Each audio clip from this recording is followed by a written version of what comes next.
gets the win light as we bring out Monty Lafrana and Joshua Minson. Lafrana, look at the head start, 960 with 7. Whoa! Joshua Minson. Come on, Monty, be smart.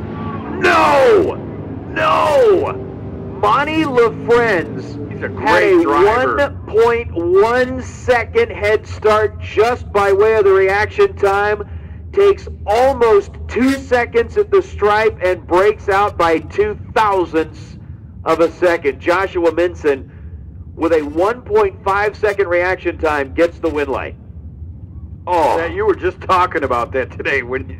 Hey, look, nobody's next to you. You might want to think about it. It's one thing to trust your car. Yeah.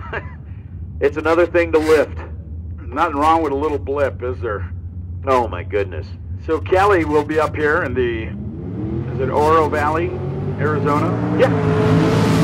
Female driver, 63 Falcon, 1112 down there for McLaren. And Paul Quinnett.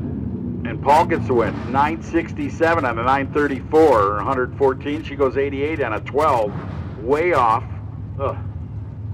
the index, or the dial, or the performance prediction, whatever era you're from. So how about Paul Furchow? 2006 Mustang out of Santa Clarita, California. He's got the 857 up on the scoreboard. And Brandon Umberger, the little green Chevette out of Grand Junction, Colorado. You weren't here last night, and I go, is that a Chevette? It is. I'm looking down there, and I go, is that a Chevette? I remember meeting my buddy Scotty beat his mom to death, but then I remembered that was a, what was the other one? Chevette,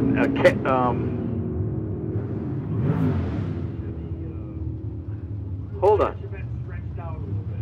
Oh, I know what you're talking about, the four-door version. They had a four-door Chevette. Well, they had the Cavalier, yeah. The early model Cavaliers. Did it look like a Chevette that's like squared off? The early That's what it was. Yeah. I was looking at that car going, I remember beating one of those up in the alleys back there in the day. So cool to see that win. Here's Joe Bennett coming up. Casa, excuse me, Grande, Arizona, the 1970 Chevrolet Nova. And here comes Margaret. If you want to call it Casa Grande, that's where they eat, quesadillas. But at Casa Grande, they eat quesadillas. Oh, gosh. No.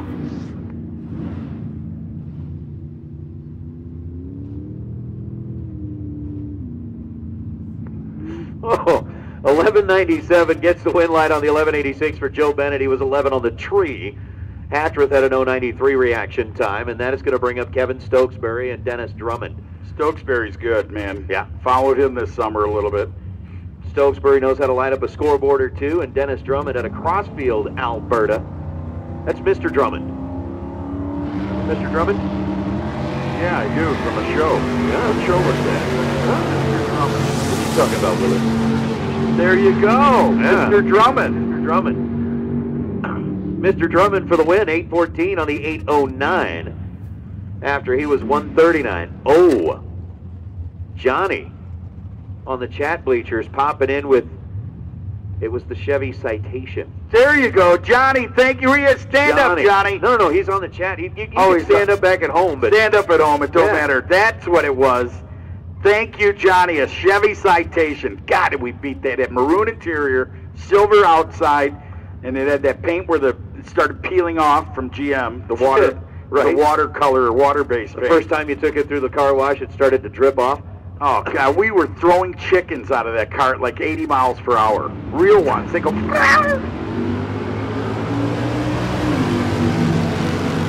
If you happen to be a member of PETA... Oh, no, this was back before they were around. They can fly at 80, believe me. They can fly at 80. Oh, double breakout scenario. Rachel Nielsen goes 978 on the 981. Rhonda Hoop, 1048 on a 1052. I'm sorry.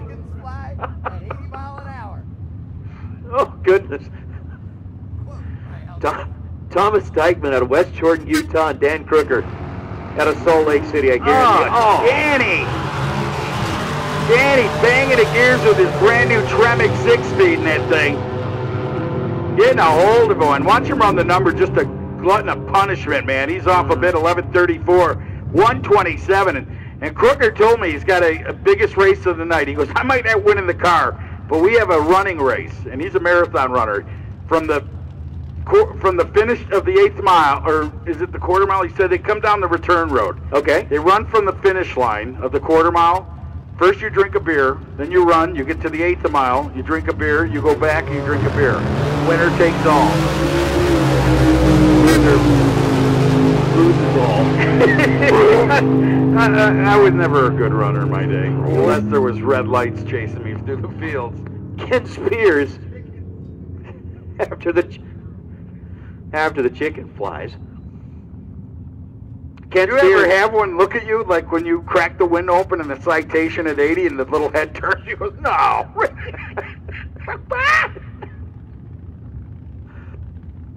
All right. Oh my goodness. Here comes the she-devil. She's awesome, man. This girl can drive. Livonia, Michigan, 2010 Mustang, 963. Susan McClanahan. She is a great driver. You know, she's the president and the CEO and the one that does all the operations for the Roush Museum in Michigan. Her father is Mr. Jack Roush. And that's a pretty cool job, isn't it? That is quite a legacy to grow up with. And then the left side, Mike Dowling, Clancy, Montana, 69 Chevrolet Chevelle. Another cool-bodied Chevy product. Sitting over there, he better be on his game. 10:33. He's going to get a big handicap head start here in the Summit side. To Susan. Off down and away, Mike Dowling already on the run. McClanahan doing the chase to Dowling, trying to stay away from Susan as she closes in the Mustang. Finish line, 10:44 on a 10:33. How about a 5/10,000ths of a second stripe, .0005. Margin of victory down at the far end for Mike Dowling. Susan McClanahan was closing in fast and just run out of racetrack about an inch too soon. You ain't kidding, man. Here comes that Washington Bay Chevrolet Nova in the left lane of... No?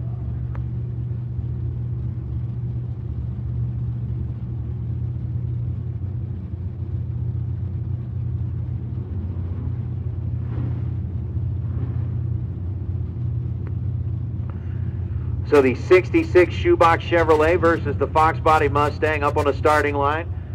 Making a quick little correction as again, we have called Extreme Drag Radial. Extreme Drag Radial, you have been called into the staging lanes. Again, that would be our MagnaFuel Extreme Drag Radial. Ultimate Products Electronics. Ultimate Products Electronics, you are on standby. Ultimate Products Electronics, you are on standby. You're going to be up following the Extreme Drag Radial category, so Ultimate Products Electronics, please be at the ready. Ultimate Products Electronics, you're on standby. MagnaFuel Extreme Drag Radial, you should be in the staging lanes. Paired up and ready to go. Looks like we are just about out of our open comp cars as far as the lanes are concerned. But we are making that quick little correction, quick little adjustment, and we'll send the next pair here in just a minute, or less.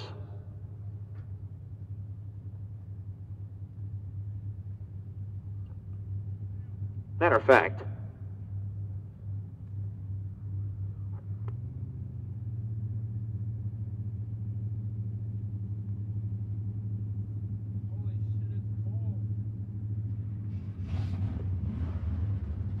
all right.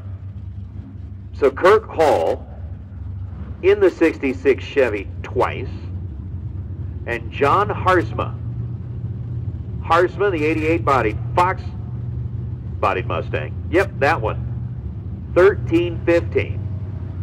So a pretty significant little head start for John, excuse me. Here comes Kirk. Both cars leave on the green. Kirk's got a lot of real estate he's trying to make up for. John trying to stay away. Quick tap of the brakes and not going to be enough on the binders for John Harsma. He takes 1.6 of a second at the finish line and goes 13.08 on a 13.15. Needed to slow that car down another 0.07 of a second if he wanted to get the win light. But took 0.16 of a second, needed to take, or 0.16 of a second, excuse me, needed to take 0.09 or less as Kirk Hall Goes 982 on a 971. And gets the win light. I like Troy Lund's car, man. I always have. He's one of the West Coast hitters right here. He's got the young lady to go with him, huh? The first stock motorcycle rider, Karen Stouffer. Did she run that 56? Oh, how about a 59? Because Lund goes too fast. Lund goes 934 with a 9 on a 35. Got too fast. That was like, you forget it, man. I mean, you might as well say, yeah, I did a good job. Forget looking at the red. A couple of Novas here, Darren Bird, Rick Sayers. Sayers over the right side, Bird on the left. Battling it out. Darren was dialed 999. Rick had a 1024. Win light for Darren Bird. 1018 gets the job done. He was 054 on the tree. Rick had a reaction time that started with a 2 and then goes 1037 on the 1024. So Rick is done. Darren moves on as Thad Froby and John Kindred going to be the next two. That's what I'm reading it. Froby out of Surprise, Arizona. Thad. Ooh. Yeah, he's thinking about it. See, God, I've never done this. I'm embarrassed. I got to back up or something. I got to do something. Should I just stage it? I'll just stage it.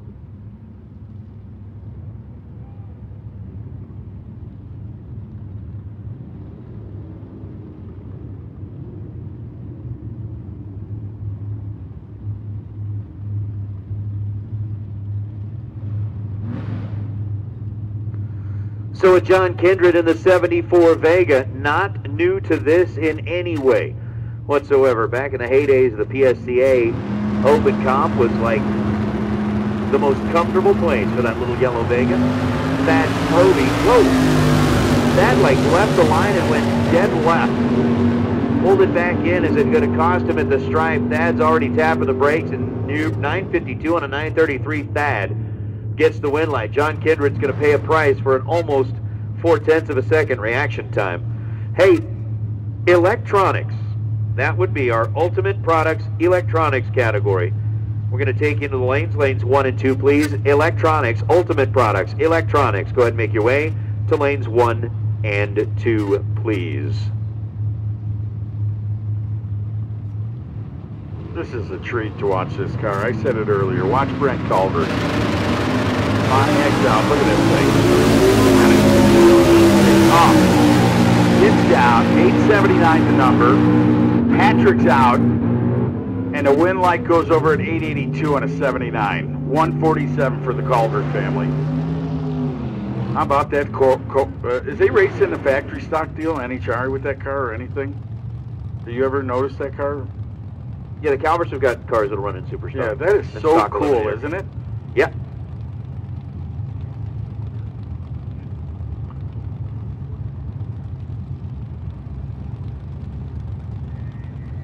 So Jason Biscay, the 68 Mustang, Ron Pister, the 72 Vega.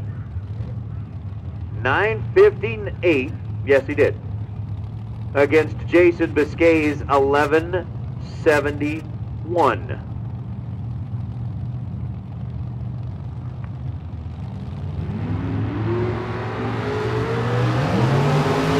All right, there goes Pister. He's going to be off it all down there in the top end. He's got that 958. Yes, he is. He goes 973 on a 58. So Pister's off a little bit. You go over to Biscay. How about 1171 goes to 73.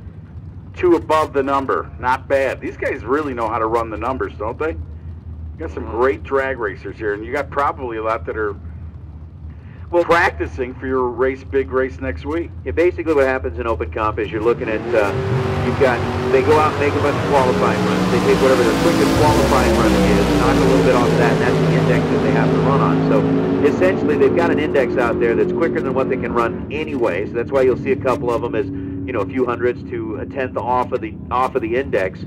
But it does give the racers an opportunity. Cut that good light, try to beat your opponent to the finish line. Gives you a little bit of a pad, a little bit of a cushion there.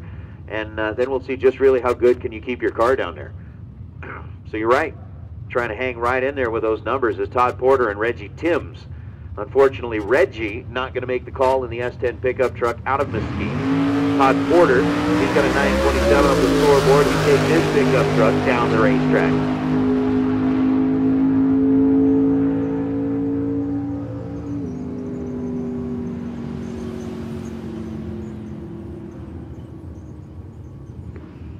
So Todd Porter, 9:29 on a 9:27. That's going to bring up Greg Scott on a solo shot. He was going to meet up with Daryl Hubbard. Unfortunately, Daryl not able to take the call. He doesn't have a 61 Mustang, or he's got a brand new Mustang, don't he?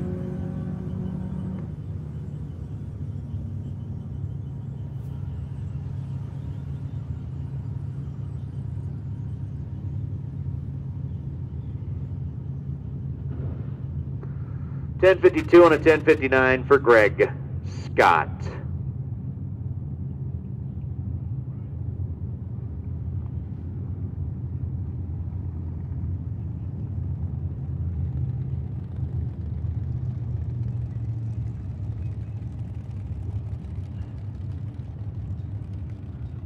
Now this is kind of an interesting scenario. Jason Dietz was supposed to race Buzz Nielsen.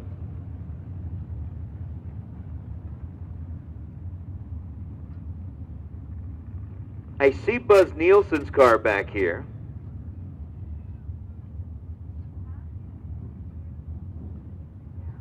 But the car is not moving. And so where Jason Dietz didn't make the call,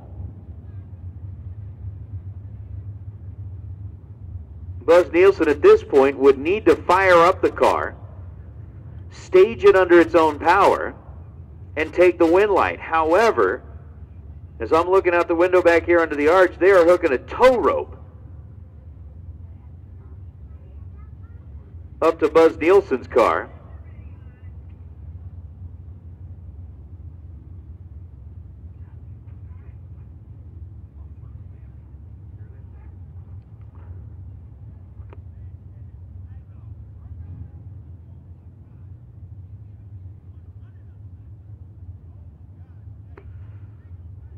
It was one of those things we're looking at it going, hang on.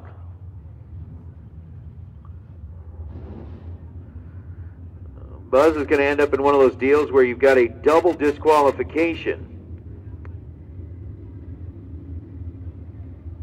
Here comes Donnie. Donnie bowls. How well does he bowl? He's good. Good? He's 300. Every time. Every time. There you go. Without a cloth. Without one of those, you know, you ever see that in Pro Bowl? They got to have that cloth. Oh, but right, I guess if you really study it, I have some friends that are really good bowlers, but not on the, they don't have the money to join into the deal, you know. Yeah. You got to pay to get into that. They said that stuff, that thing, it's all about the oil.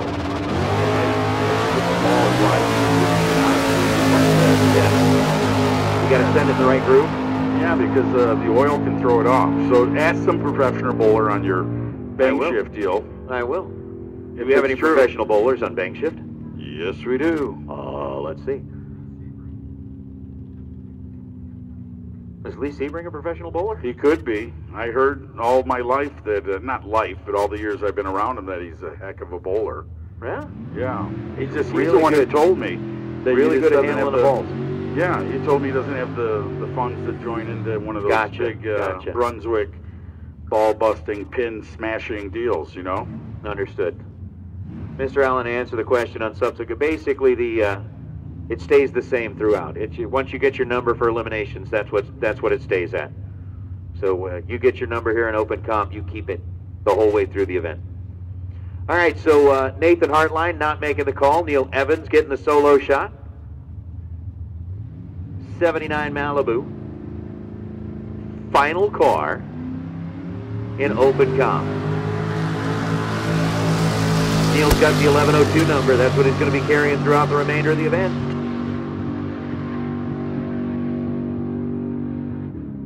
And Neil 1117, 117 miles an hour. So 11.17 at 117.26.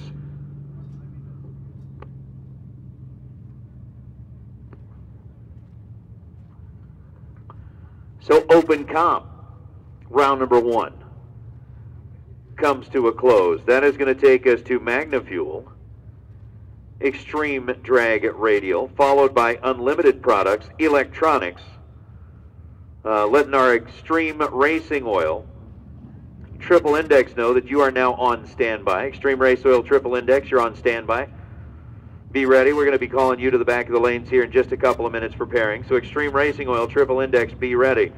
Ultimate Products Electronics, this is going to serve as your final call. Ultimate Products Electronics, final call. Come on down. Again, Extreme Drag Radial. Rolling over to the lanes 3 and 4.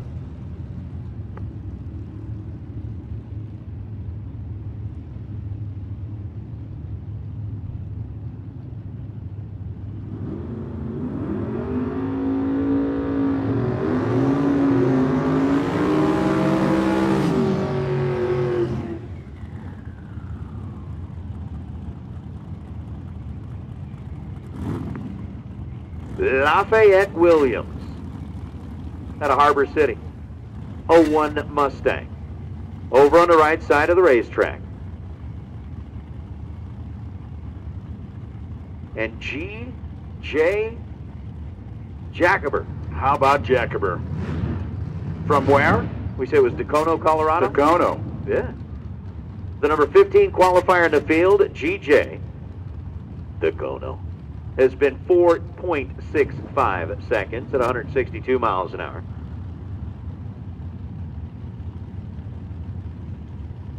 Lafayette has been 4.74 seconds at 166 miles an hour.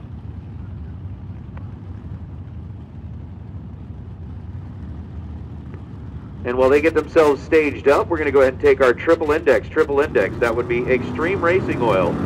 Triple index to the back of the lanes, please. Extreme Racing Oil, triple index to the back of the lanes, please. We're in Lafayette now. Look at him bumping that thing in violently, man. Look at him trying to get that thing to make the dance. Starter said, hey, hold on, back out of here a second. He points over to the right side of Lafayette's car and he says, is he done? Is he putting the other guy in or what? Well, I'm kind of watching at what Gettings is doing down there, and of course the official starter for the National Hot Rod Association down here serving as our starter this weekend at the Streetcar Super Nationals. Waiting there for Lafayette to go ahead and get them staged up. Both cars pre-staged, in, set, go! Goodness gracious. 4.606, 163 miles an hour for GJ, beats Lafayette's 467. Lafayette had given up 1/10 of a second head start as he was 177 on the tree to GJ's 070 line. But GJ 460 to Lafayette's 467, and GJ gets there first. Good. Hey, Mr. GJ, put a record on. Oh, it's late. That was a good one. Oh, man. John Mitchell now. He'll put a record on out of Paris, California. His Cobra. John Mitchell's number 30 in qualifying. He went 5:17 to earn the spot. And there's Lamar Swindell Jr. sitting in the right lane out of Texas, Bay City, Texas.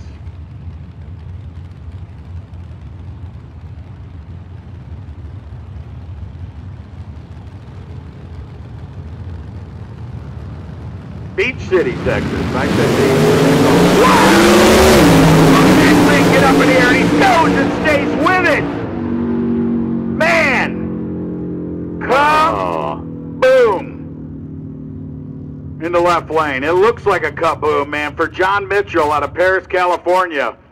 The win light goes to Lamar Swindell Jr., the Beach City Texan. 432 with a 7. They even go a little quicker this time. 432 with a 9 was their qualifying number there in their third round. 172 miles per hour. Where is that Kenny Hanna guy? There's his wife. She's happy. She found a groove. What a deal right there for that team. Good job for the Texans.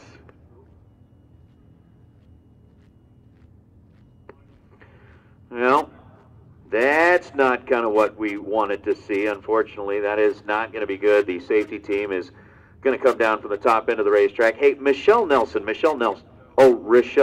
excuse me, Rochelle Nielsen. You go, Pops. We need you to come on up here to the tower, please. Rochelle Nielsen.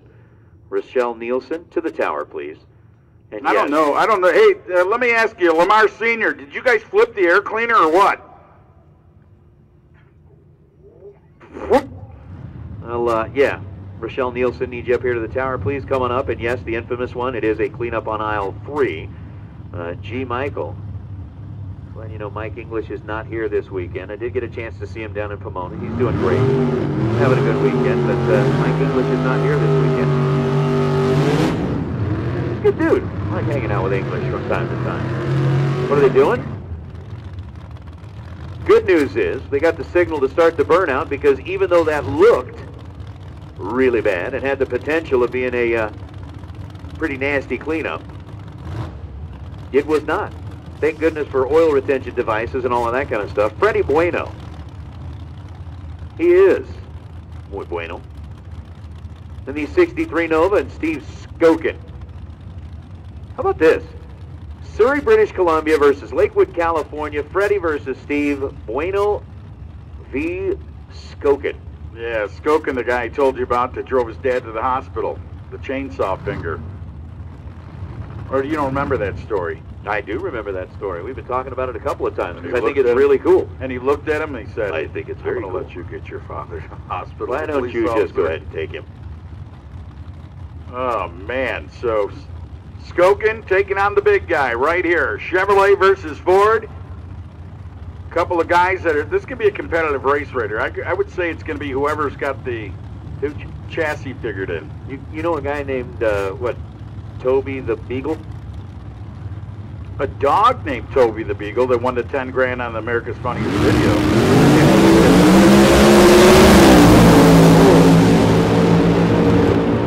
How about 451 for Freddie Bueno?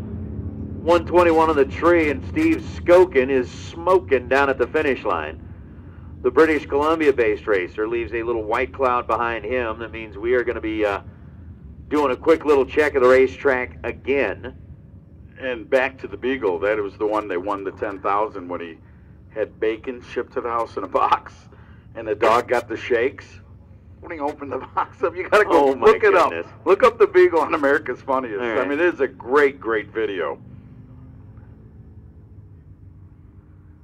All right, so hold on. AFW. Or maybe it's, yeah, AFV, right? America's Funniest Videos. And I need to find the Beagle, Toby the Beagle.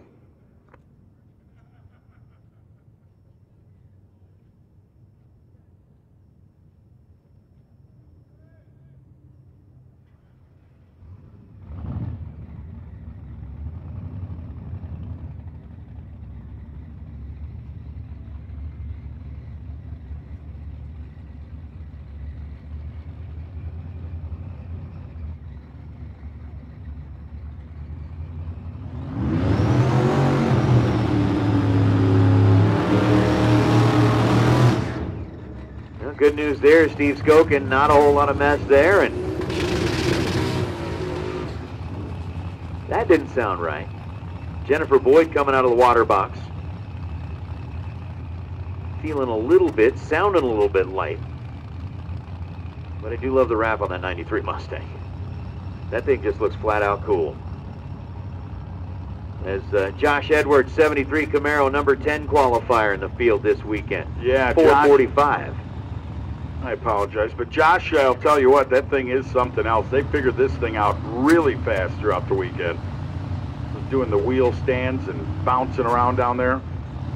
He'll be here in the left lane. Here comes Josh. Keep your eye on him. The summit side of the racetrack, and Jennifer Boyd.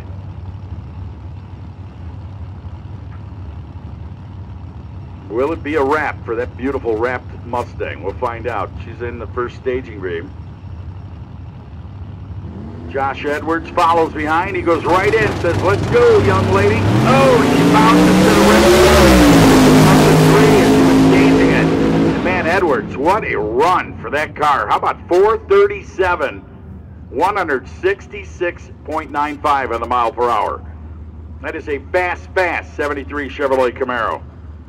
So 4:37.4 here in Extreme Drag Radial. Josh has figured things out. It brings up our next two. Well, at least one for that matter. Chris Alston is going to bring up the Alston Chevrolet Camaro out of Elk Grove, California. 2015 model year, number 5 qualifier, 436, 171. Randy Wynn out of Rockland, California, could not bring the Pro-Charge Chevrolet up here, and that's a shame because that is a big contender when it comes to this category of XDR. So he had his share of problems throughout the week and did not make the call. I did, but I'll have to look for it here in a little while. So, unfortunately, no Randy. Chris Alston's going to get the solo shot. As again, our electronics cars, you should be sitting back there in lanes 1 and 2. In addition to that, we've got our Extreme Racing Oil Triple Index.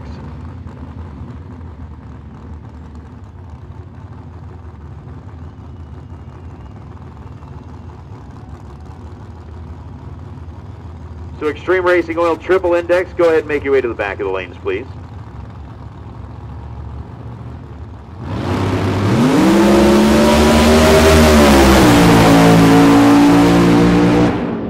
About 4:31.0. Chris Alston going 0.05 of a second quicker than he's been all weekend long at 168 miles an hour.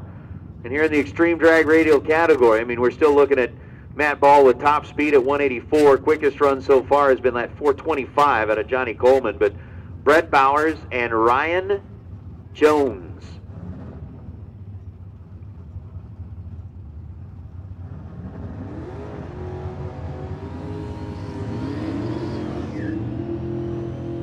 What?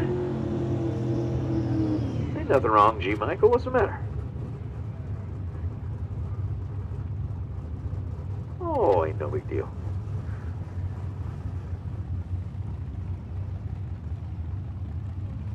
Well, with Brett Bowers out of Loveland, Colorado, the 70 bodied Camaro, he's 19th in the field as far as the qualifiers were concerned, has been as quick as 477. Ryan Jones, 14th in the field. He's got a 462 under his belt so far this weekend, and to be honest, not a whole lot more. Well, that's the Toaster. That's the old street racer gone legal. God bless you. Excuse me.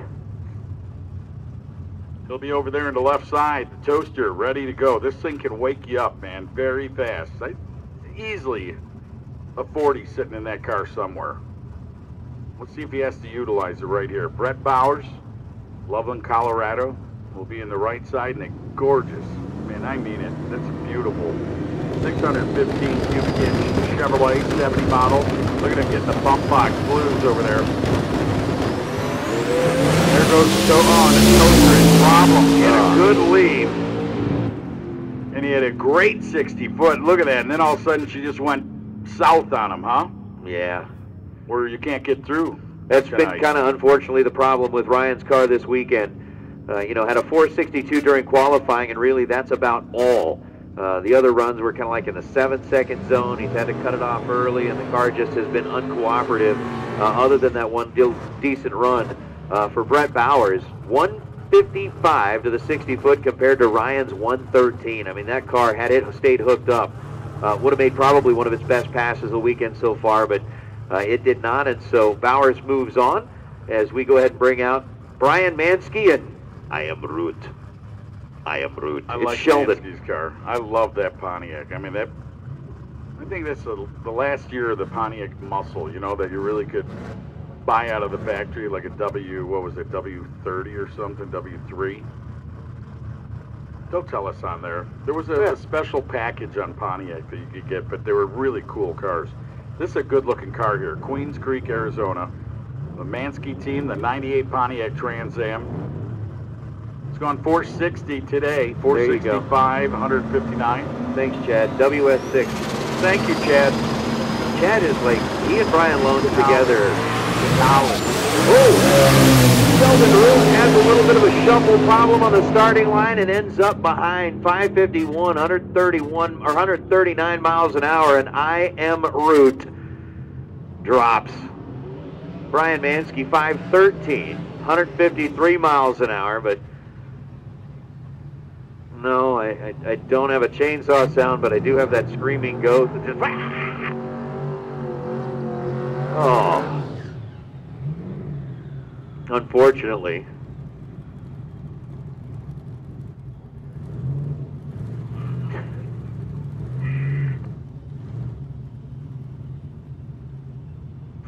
Oh, that is a good one. Yes, it is. And Brian Mansky's going another round tomorrow. And here comes Adam Anderson. Idaho Falls, Idaho. The 81 Chevrolet Love Truck. 1981 already gone, huh? Yeah. Did you ever notice how many crystal balls ago? And basically, as Justin Cernick and Adam Anderson stage up here, I got to give props. Unfortunately, you know, we lost one of the greats in the comic book world this week. And one of the things that I always noticed is for any character that he created, he always had like 2 first names as their first name, last name. You know, all the superheroes, Bruce Wayne, or excuse me, I'm sorry, that's DC, not Marvel. But you look at kind of the superheroes, and they always had like 2 first names. Well, Adam Anderson, that guy could be a... Before the costume or after? Ooh, that's a good question. Would Adam Anderson be the mild-mannered exterior appearance? I don't know, but he goes 540 at 110 miles an hour. He was in trouble as Justin Cernak, 439 at 165 miles an hour.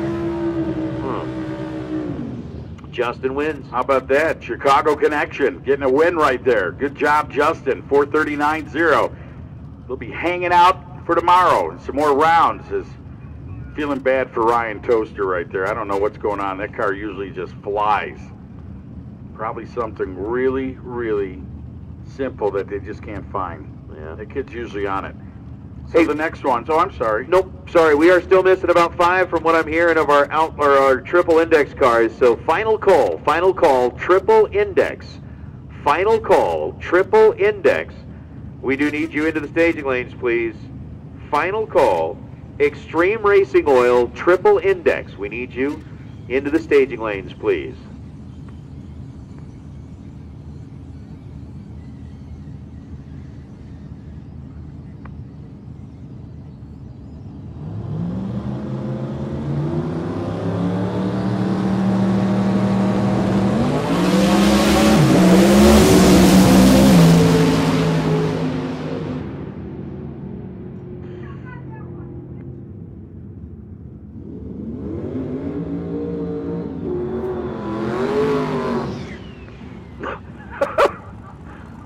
Norman Chang, 469. To David Clark. There's another one of those 2 first name kind of guys. Yeah. David Clark, 494 at 143 miles an hour, but it's going to be Norman Chang, 469, 155 miles an hour.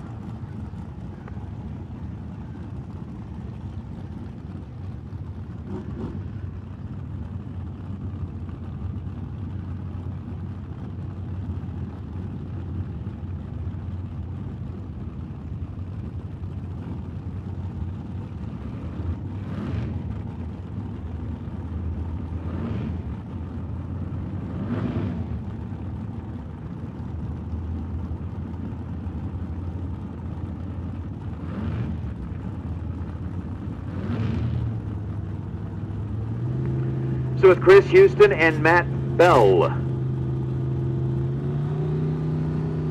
All right, Matt Bell out of Bloomington, Illinois. Right there in the left lane. Tough dude right here. Here's Chris Houston, Alberta, Canada. Bell goes to the top light. He's in, fully staged. Here comes your light. Bell can hang in there. It is over, man. He is gone. From the hit of the green, touch of the throttle, 430. 181 miles per hour. Bell advances to the next round. A couple for Illinois that are coming back in Extreme Drag Radio tomorrow. Chris Houston, on the other hand, went 506, 131 miles per hour. Brings up the next 2 cars, and it's going to be John Voss, Sugar City, Idaho, the 99 Mustang with an LSX, 388 under the hood. And his number 27 qualified entry went 511 at 115. How about Nick Zink? Stanton, California, your 90 Mustang, your number 6 qualifier. See, that's a good Vegas stage name. Nick For your Zink. afternoon magic show down at one of the casinos on the Strip, be like, it's Afternoon Experience with Nick Zink. And good dink. Either that or he could be, you know, that cheesy lounge singer. Ladies and gentlemen, That would be now nice. coming to the stage, Nick Zink. He starts singing out there. Something like that. When the pink bites. Well, see if he can get the win line. Go get him, Zink. Let's find out. The Stan- Zinkster. Come on, the Zinkster. Let's see if he can turn on some wind lines. Oh, he's going. How about this? He's going, man. How about it, Zink? 486.8 and 142. And man, he's been 437, so he was out there just drag racing, you know what I mean? He was out there watching the car next to him saying, I'll just edge him out. And so, good job there, Nick Zink. John Voss, 490 at 147 miles an hour, was 088 on the tree, and that had him behind from start to finish. Hey, now that we do have our Extreme Racing Oil Triple Index back in the staging lanes, Extreme Racing Oil Triple Index back in the staging lanes, we got to get our Vortec Outlaw 85 cars. Just letting you know, you are on standby. You are going to be up after our Triple Index. So Vortec Outlaw 85, you are on standby. And we are going to want to get you back in the lanes here in just a little while. So Outlaw 85, hang tight. You're on standby.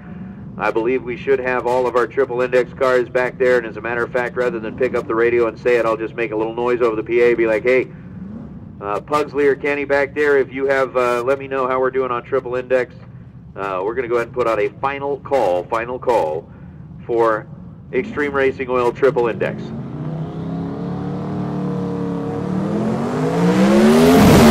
Time on a solo shot is Kevin Wallauer. Your number 9 qualifier in the field, not making the call, 555. 157 miles an hour for Brian Sipe, the Brush Prairie, Washington-based runner, advances. Now it's going to bring up Brandon McBride, who's going to get the solo shot, as unfortunately Darcy Laws put a hurting on the Oldsmobile 442 earlier in the day. That we were doing a little cleanup behind that, so Darcy not going to make the return here in the Extreme Drag Radial category.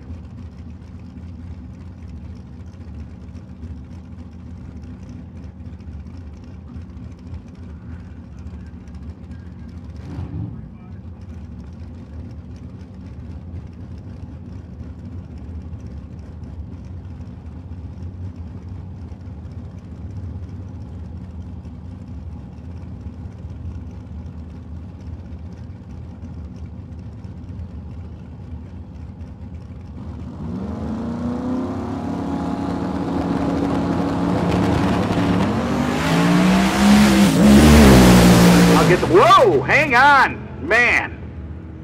I don't know if he's brushing anything. That thing was getting crazy right there.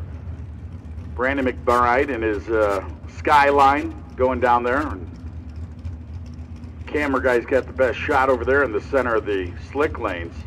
Watch him go down. He's got the win at 453, 139 miles per hour. So not bad. Darcy Laws, of course, who hurt the Casper, Wyoming 65 Oldsmobile, could not make that call. This brings up the next. And how about a single pass? Because Ronald Johnson couldn't be here. It's John Bundred. Ronald Johnson out of Chino, California, 94 Camaro, not making a call, but the 64 Nova that is picture-taking perfect. Coming up in the far right lane of the radial side, lane number 4.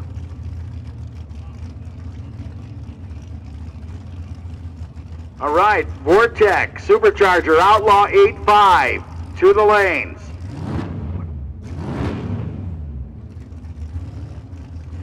Vortec, Outlaw Supercharger, Outlaw 85 to the back of the lanes for pairings, please. First round of eliminations. Vortec, 8.5.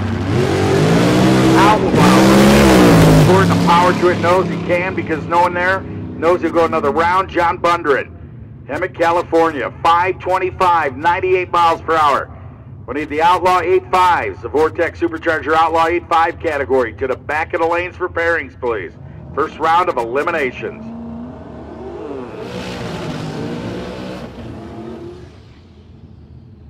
Well, we are starting to get down to the end here with what is going to be Matthew Stanley on a solo shot. Johnny Coleman not making the call back, and it looks like we'll finish things off with Frank Yee.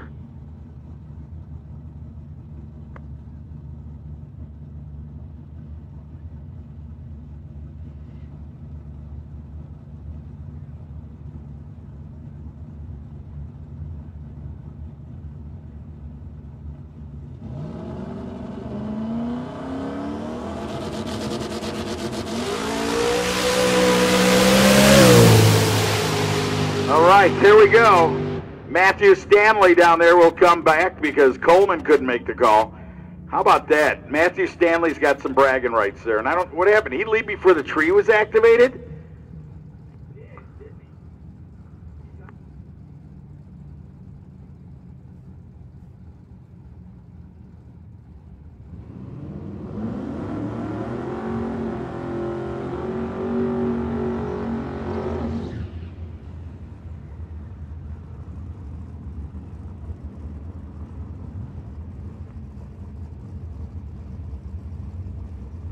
So once again, Vortex Supercharged, 8.5 category. We need the Outlaw 8.5s to the back of the lanes for pairings for first round of eliminations.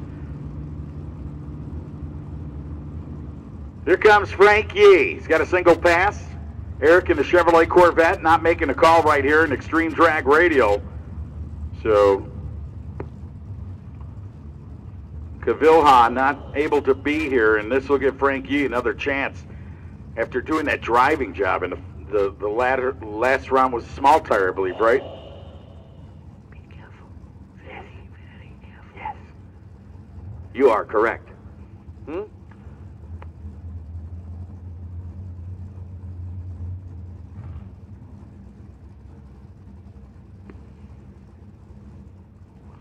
So Patrick Barnhill, he's excited about that car this weekend. And Frank Yee coming up here. You're going to get to see the number, 426. I say it's going lower than. Nope. They may have put a tune-up in it and changed things, and they'd taken a tire out of it and thrown him out of the program at 6:01:76, but he will be back tomorrow in some more Extreme Drag Radio competition. PTP in the house. Well, Frank looks like he's bringing it to a stop down there right by the finish line scoreboard. Hey, Kenny, what's for dinner? Ooh. Thanks, Kenny. You know, all the years, Kenny, I want to tell you what, I've never had a plate of your food. Although, I was the guy that didn't steal your brisket back there in Louisiana. You know, I got to thinking about the fact that, you know, somewhere back when you guys were kids, going back to kind of the citation and the chickens.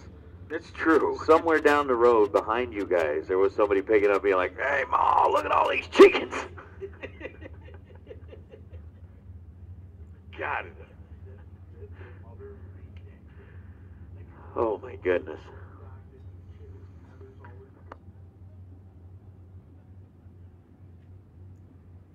There's the blanket. Is that a scoozy? What is that, or is that just a blanket, miss? Oh, what are those things called? The blankets with the arms on them. What is that, a squeezy or a... What do you call that blanket, Lamar's dad?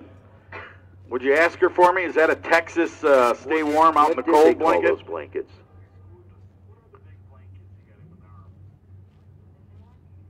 No, the ones like the as seen on TV blankets with arms.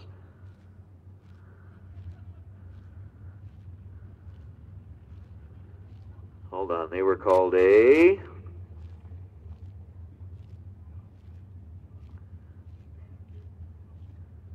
Well, one of these is saying it's called a slanket. Huggy. Huggy. They were the Huggy.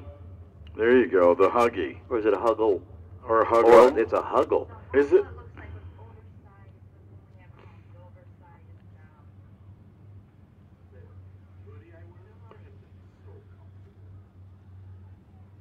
Yeah? I'm not kidding. She's No, got I'm good with it. It's like good with it. It's like that fake fur. You know, that really yeah, feels yeah. good when you first touch it. And now you know why Burt Reynolds laid on that rug back in 1974 for that picture.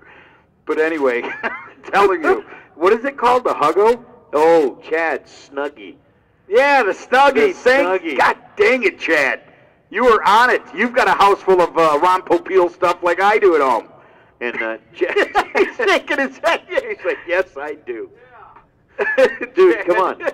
The guy has, I mean, any time that you are awake at 3:30 in the morning watching TV, you are in grave danger of ordering stuff. Oh, yeah. And ordering like everything. There it So, is you know, again. Is it, hey, miss? That's what a is that? Snuggie. Is that a Snuggie, that blanket? Young lady with the white hat, right there. Stop a second. Would you please model your Snuggie? No, she's purposely ignoring it. She's like, they're not, I know they can't be possibly talking to me. I know they're not talking to me. I'm just going to keep walking and pretend that I don't hear them. You're right, CJ. Chad does know all.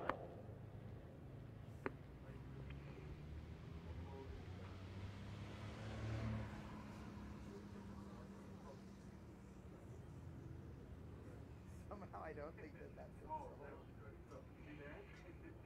Oh, careful, Tony. Unfortunately, fortunately, I loved it. I was one of the kids in the band. It was awesome.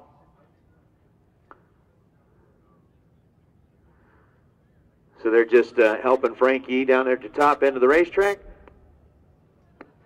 Again, Vortec Outlaw 85, Vortec Outlaw 85. I'm going to get you to the back of the lanes for your pairings, please. Vortec Outlaw 85, and then Ross Racing Pistons Limited 235.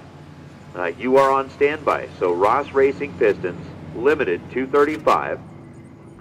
You are on standby. Vortec Outlaw 85. You guys are going to be coming up, or should be coming up to the back of the lanes. Now, please. Yes. This one time at band camp?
I should know that number. And I'm talking about like here on the chat board, J749. For some reason, I think I should. Is that a Division 7 number? I'm trying to remember that.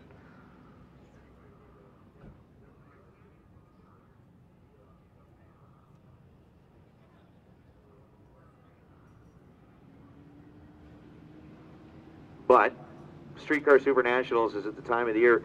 Here's kind of the quick fix for that. You know, if you're asking why is Streetcar Super Nationals at the time of the year when my car is on jack stands, next year just make sure that you keep the jack stands tucked away for an extra month. Keep them out of the way. That way you can't end up... That's right, Mike. Oh, now I see the picture of the El Camino. Where?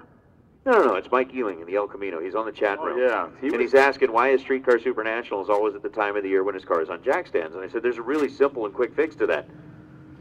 Don't put your car on jack stands until after Streetcar Super Nationals. Is it running, Mike? Or is it just in storage? I don't think it is currently.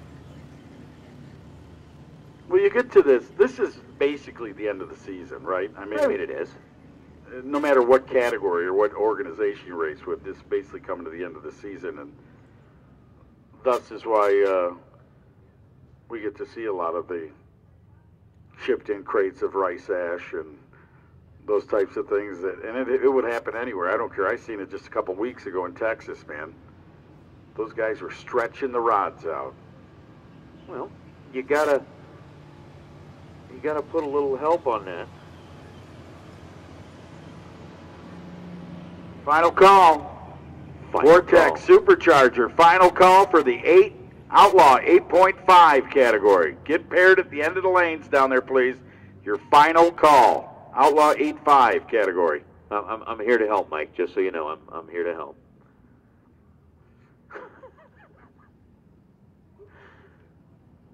What? I'm here to help?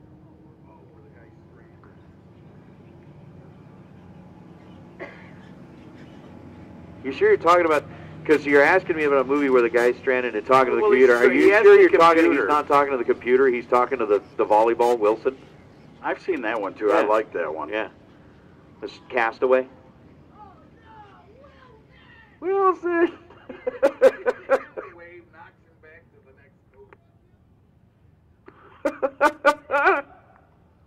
Wilson. Oh my goodness. Well, you know, that could have been a worse movie. You know, you could have not had the soccer ball from the FedEx stuff floating, and he could have been there for like, say, 2 months, right? yeah. Eating coconuts, and all of a sudden some furry beast comes out when you're just getting comfortable with the place. Sure, be like, I got this figured out. Oh no. Some dude comes out of the weeds, right? And he don't got Jack Links on him or nothing. He says, hey. Whoa. Yeah, but remember, we found out tonight at 80 miles an hour, chickens They can do fly. live. They can. They I'm can not fly. kidding you. I got to call someone. It's 2 hours ahead there, but I will tomorrow. And I won't set up my witness to fly. I believe you. I believe you. Because honestly, knowing you for as many years as I have, when you were to say that as a kid, we thought it would be a good idea to fill a Chevy Citation with chickens, I'd be like, I believe you. I believe you. Oh, here we are. Here we go. Next up, we're going right into what category? It's our electronics category. This is the Ultimate Products Electronics, round number 1. Bracket style drag racing. They can utilize throttle stops. They can utilize start line enhancers. John DeYoung, who we saw out in Pro Mod a little bit earlier, he's got his 67 Camaro out of Abbotsford, British Columbia. He's got a win line against Kurt Hall. Kurt was down 981. His side of the tree dropped first. And John DeYoung with an 853 dial-in picks up the win light as he goes 854 on the 853 dial. John was going to be 9,000ths of a second too soon, but his opponent moved first. John gets the win light. Bradley Owens. What a car, man. Where's this been hiding all night? 55 Chevrolet of Owens, the performance prediction of a 10:07. And he's getting the handicap away over there to the, is that a Dart 72? That'd be the one. 10:21 the dial in for Brian Vader. He's going to get the head start.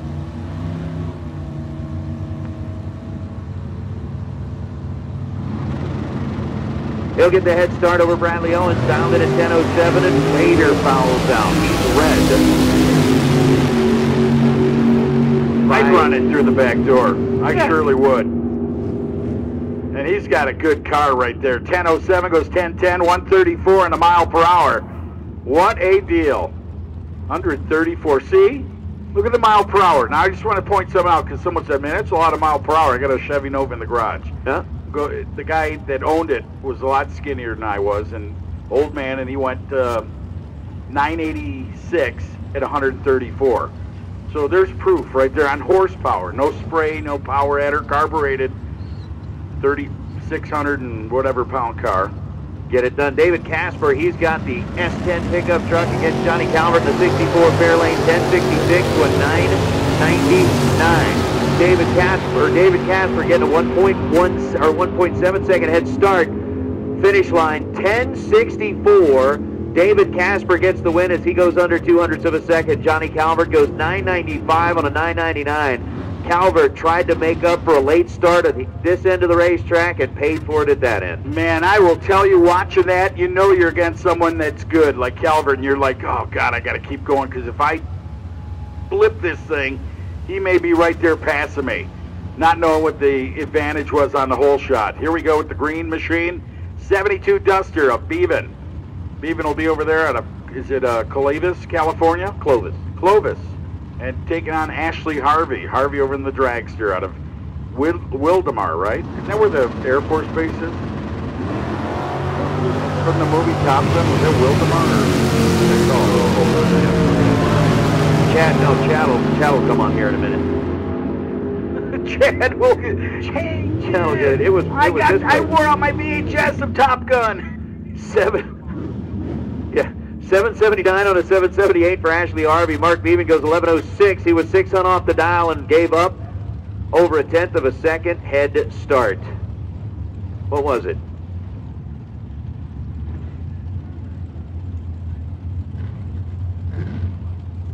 We do. Final category of the night, Ross Racing Pistons Limited 235. Ross Racing Pistons Limited 235. Lane, yep, that's what I said. Jeremy Wilson, 8:11 performance prediction. He gets himself out there first, 8:14 with a win. 782. Yeah, Wilson. And Grand Junction, Colorado, the 34 Roadster. What a run. Here comes this guy. Look at this guy. Serious, man. He just laid down the BF Goodrich smoke right there. Hey, McTaggart came up with the answer. Miramar, thank you. Miramar. McTaggart, See, there's a lot of mix saving the day here. We had McLovin, we had McNasty, we had McToaster that was out there, and McTaggart. And now I have one last question. What was the guy's name on the Saturday Night Live? McGruber. McGruber? Yeah, they did a spoof of MacGyver. Patrick Reif and Greg Hicks. Hicks over on the other side. Hollywood in the North Las Vegas-based dragster, dialed in at the lucky Vegas number of 777. And Patrick Reif, he's got a 1090. Big head start goes to the Camaro out of Albuquerque, New Mexico. What? McGruber, McGriver, whatever. Give me a paper clip and hopefully we can save the world. We can stop a nuclear holocaust. Right. No, not enough. How about a 94 and a 90? 82.9 on a 77.7. Greg Hicks.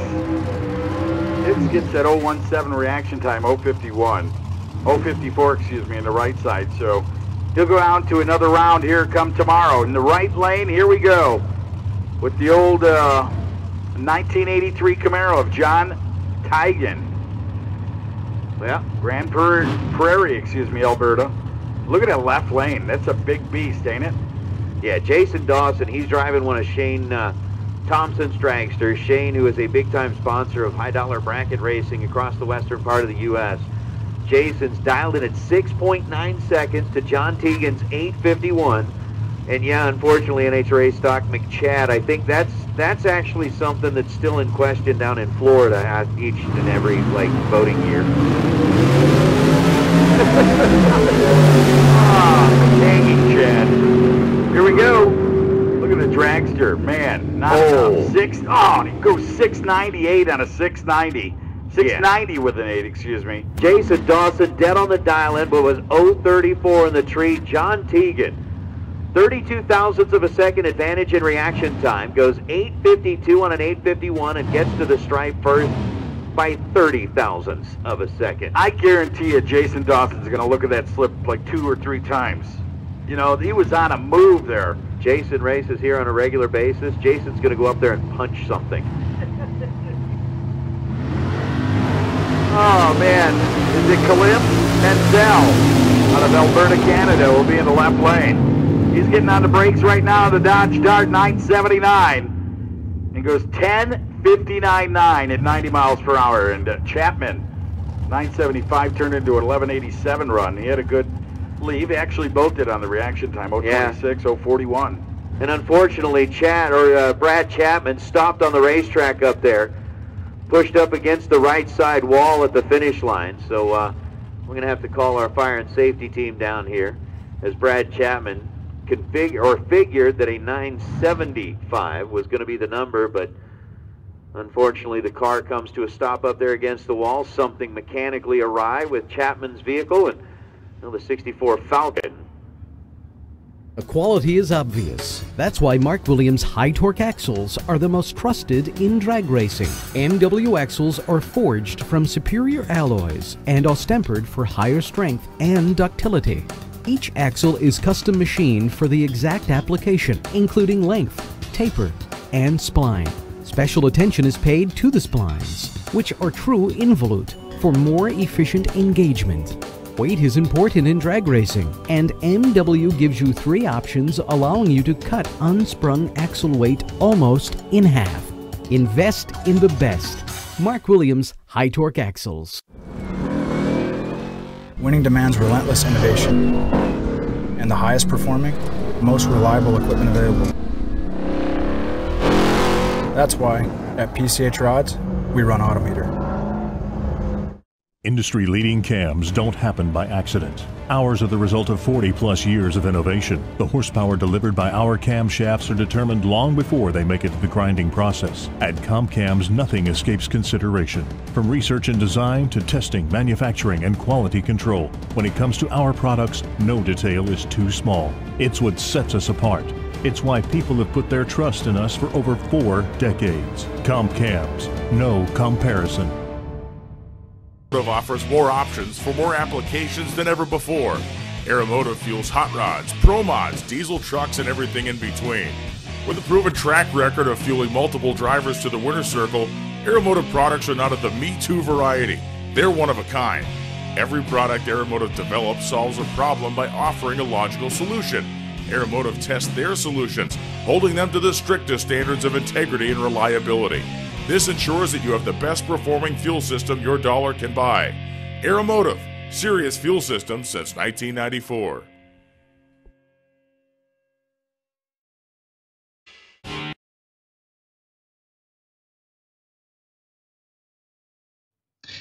Good evening, ladies and gentlemen. I don't know how many more classes we have to run this evening.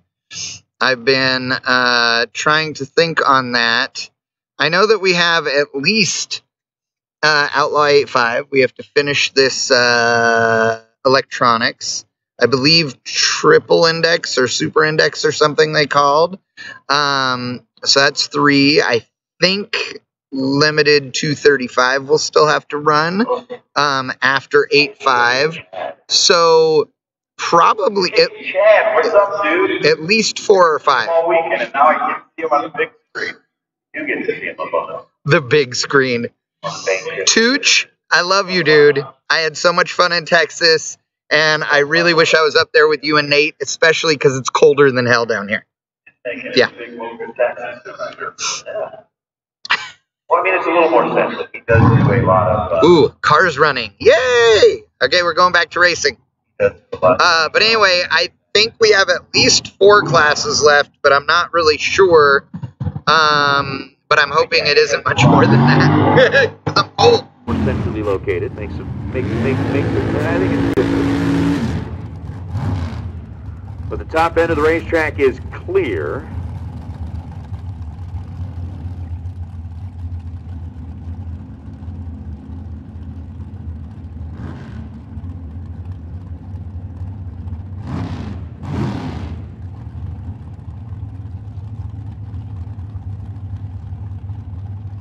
And actually, kind of a quick little clarification there, Dennis. Yeah, it's similar. You know, the top dragsters are faster, but it's basically the same idea.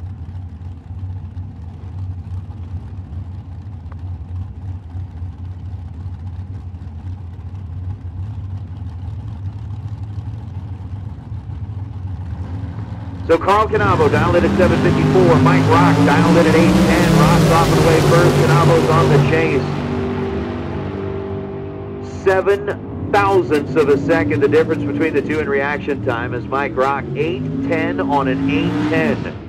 0-1-2 the reaction time for Mike Rock. He puts together a total of a 21 thousandths package. Carl Canavo had a 19 thousandths light, and then goes 9:01 on a 7:54 dial-in. Is Dick Krieger and Mike Lucas going to roll up now? Lucas, 68 Camaro to Fort St. John, British Columbia. 7:44 is the dial-in. Dick Krieger is going to get the head start. Yes, Tony, that is correct, as Dick Krieger's dialed 8:56. Tree drops and Krieger leads early by 12 thousandths of a second. Mike Lucas, little wiggle off of the starting line at a 009 bulb, goes 7:44 on a 7:44. How about dead on the dial, Mike Lucas? Gosh, man, that both cars, just disregard the red for a second. What a drag race, huh? Dick Krieger, 8:57 on an 8:56. Let's see here, Chad. Answering Chad's question, the answer is 3. The answer, Chad, is 3. We've got 3 categories left following the electronics class. We got triple index, we got outlaw 85, and we got limited 235. So yes, these are done on a 5/10 Sportsman tree. So the tree drops where the 3 yellow bulbs will drop consecutively with 5/10 of a second in between each bulb. So in this aspect, Graham Foster and Ryan Hayward. Hayward, 63 split-windowed Corvette, dialed in at 680. Graham Foster dialed in at 740.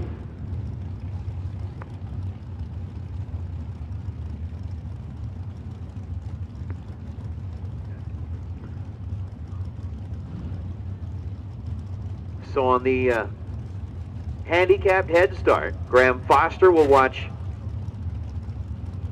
his side of the tree drop first. You'll see those 3 bulbs drop in succession.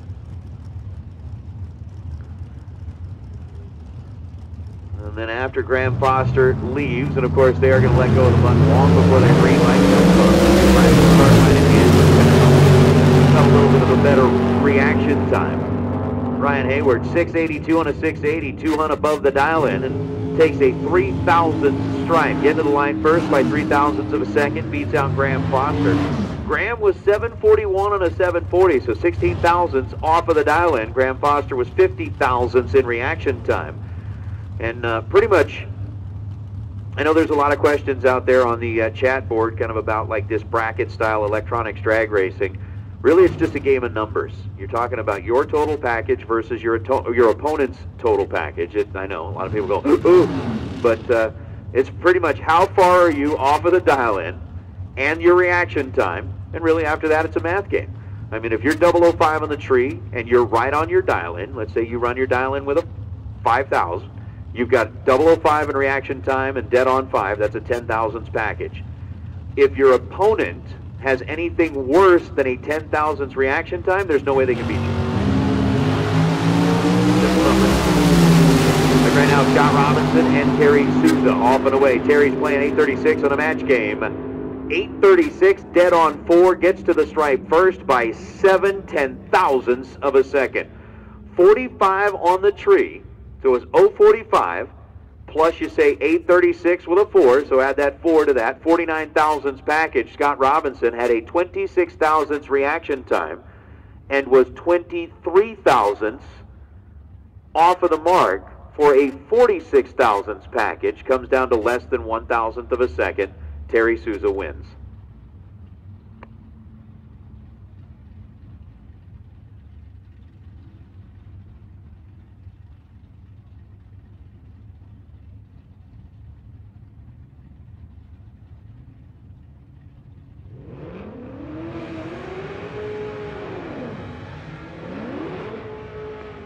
Steve Klug and Ray Moloff.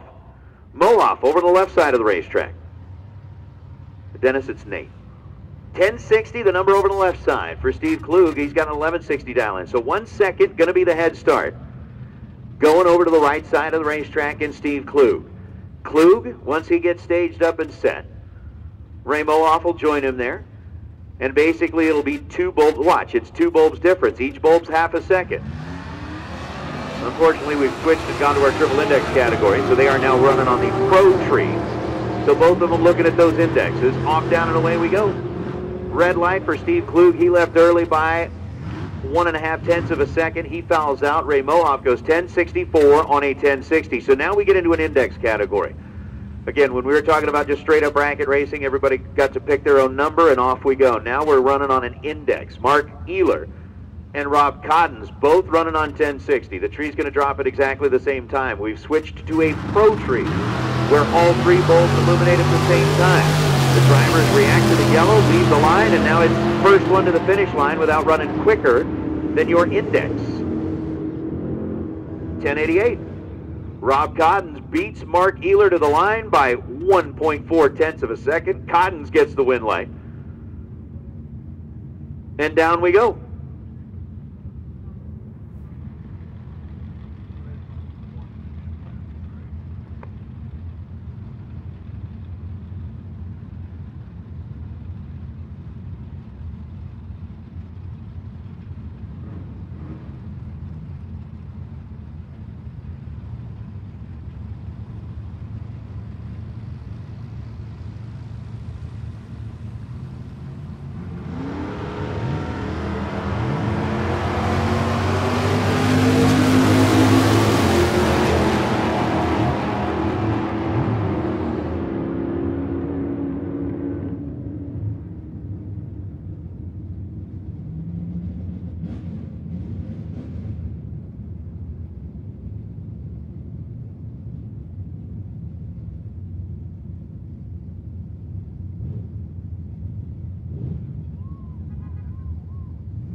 Chris Stone and Chris Williams. Williams in the Carmen Gia gets there too quick. 10:49 on a 10:60. He was dead late in reaction time. Chris Stone was 0:18. Gets to the stripe first by 0.06 of a second.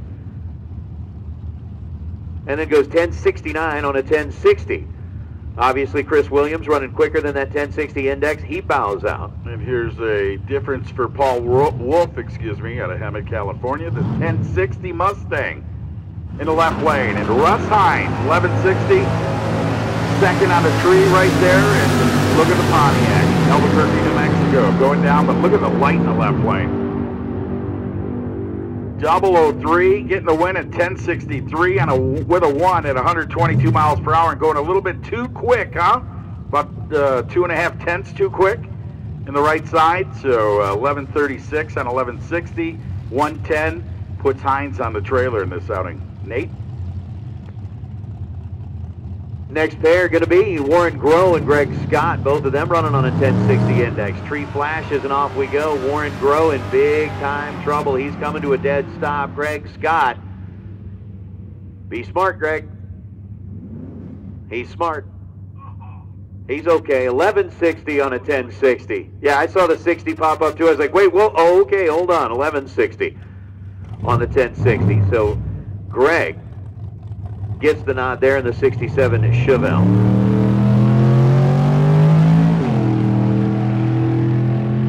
And then, of course, at the wrong time, Warren Groh's car decides to come back to life, and away he goes. Greg Scott was 005 on the tree, gets the win. As we bring up Brenda Biscay and John Kindred. Kindred in the Vega, Biscay in the 66 Falcon. God, is that an oldie, huh? Vega does its little burnout traditionally out of Court Hill, Arizona. In the right side, the little yellow Vega. 1060 heads-up battle right here. Kindred and Biscay. Little Falcon's going to edge its way in. Try to take that short wheelbase Vega out of the program. But if Kindred's got anything to say about it, it's like, come on. He invites him to the dance. Here comes the Falcon now. Kindred's fully in. Watch for the light. They're coming down at the same time. Kindred Man, by a week and a half. Saw that green color, didn't he?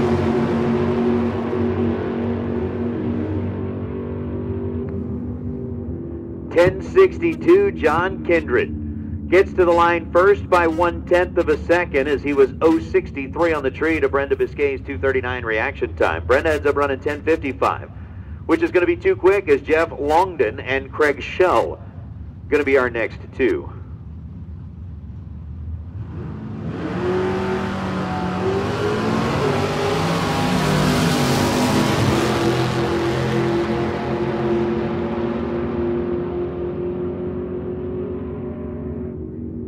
Craig Schell, 10:43. Jeff Longden was red by 55 thousandths of a second. Dennis, actually, just to kind of answer your question out there, NHRA uses the same deal. You've got what they call bracket-style racing, you've got index racing, and you've got heads-up racing. So your professional categories, Top Fuel, Nitro, Funny Car, Pro Stock Bike, those are all heads-up categories. First one to the finish line, pretty much where you're at. Super Comp, Super Gas, Super Street index style categories, that's exactly where we're at here with our triple index, except instead of having one index across the category, we can have multiple indexes. So we may have a 1060, 1160, and a 1260 here in triple index. Super index maybe 760, 860, they can all run together. You just use a tree to determine the head start. So the index categories compare to Super Comp, Super Gas, Super Street. When you get into the bracket categories that we have out here, which is like our electronics, non-electronics, those categories compare to like stock and super stock, where it's pretty much a dial your own category. The CompuLink timing system will figure out what the difference in the dial-in is. The tree will drop appropriately, and then of course it's on that sportsman tree. So that's kind of drawing the comparison here. Again, we've got heads up, we've got index, and we've got bracket style categories. So that hopefully puts it kind of into alignment for you. Hopefully that helps out as Jerry Snow gets the win light. 1069 on a 1060 for Jerry. Alejandro Soto, 1070 on a 1060 after he was red by 0.02 of a second. So now we got Sergio Crespo.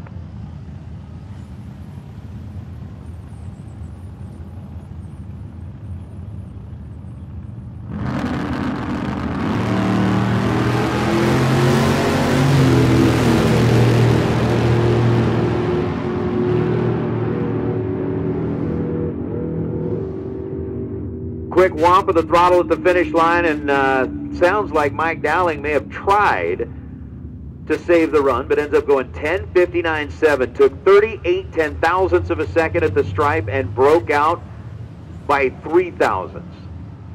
Joe Bennett now and Dixon Rasmussen.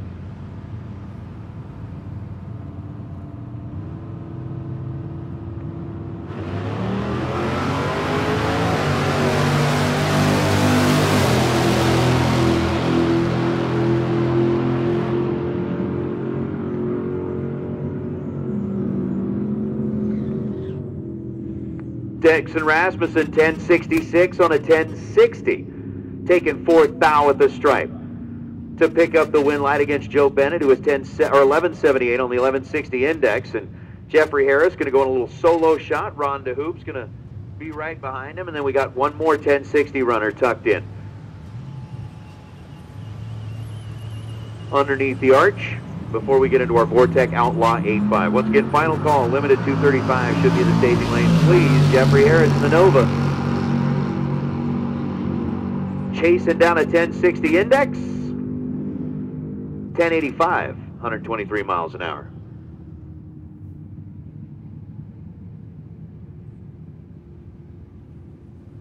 Ron DeHoop, who was going to take on Howard. Really? Howard DeVore was out here qualifying and broke the car. Couldn't make the round.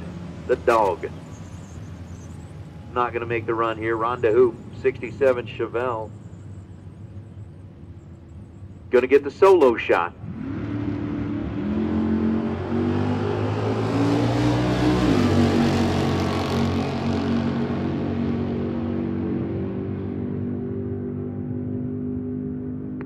.1056 on a 1060 for Ron DeHoop. Howard DeVore not making the call, and then it's going to be John Mall to wrap up our triple index category here for the night, round number 1. Again, for those of you that are kind of watching online, wondering what the schedule looks like, we had round number 1 of eliminations that's taken place for all of our categories here tonight. Tomorrow morning we'll start at it bright and early, right around 8 a.m. at the same time, with round number 2 for each of our categories. And Is this Thug Life or what? this is rolling up here for Vortex, or for Outlaw 85, man. It's outlaw style, right? Look at them all. Where'd they come from, man? Sitting down there in the stands? There was a tour bus that dropped them off a minute ago. I mean, look at them all. It's like they were sitting at a gate waiting for them to open the gate. Okay, go. Yeah, I think they were. So Outlaw 85, Vortex Supercharger, bringing you the category. 2 left. We go into, is it limited after this? All right, actually, hold on. Because we just watched kind of a bonehead move, and I am going to use the term bonehead because it does apply here. You got tractors that are out there trying to prep the track, and people aren't paying. I mean, somebody just walked right in front of the tractor, just about got absolutely run over. I mean, let's see. What is it from ESPN? Come on, man. Yeah. Seriously. Didn't I bring that up to you earlier today? Oh, I'm yeah. like, I can't It's just believe like, my really? eyes. Yeah. It ain't going to be like, oh, I'll just brush it off. That's going to be like you're going to get drug. Oh. Hey, one of the other things that we do need to bring up right now, just because we want to make sure that everybody understands, remember, for our categories here with the Streetcar Super Nationals that utilize a tow vehicle, if you use a tow vehicle and you use that tow vehicle to go up and retrieve your car from the top end of the racetrack, it cannot go any farther up the return road than the scales. So pretty much your tow vehicle cannot go beyond the scales. Once you get to the scales, imagine that that's just like this invisible force field that you're not allowed to cross. Your race car has to come back to you. You can pick it up at the scales, but you cannot go any further up the return road than the scales. So it is in the rule book. You can't go up and do that, but it is time for Outlaw 85. And ready to bring it. Here we go. Anthony Smith, Torrance, California, will be in the left side. Thank you to Nate Hershey, who will be back in a moment here. He's going to go make sure that it is in the rule book. Laying down the law. Jason McLean, Butternut Yellow, Chevrolet, love that car. Loveland, Colorado, will be in the right side. This is 8.5. That is the tire designation on the back of these cars. And when you hear some of the power, I mean, some of these guys utilizing 600 cubic inches under the hood of their car. It's incredible that the tire even stays together, but it does. Pennzoil side, McLean. Left lane's going to be Anthony Smith.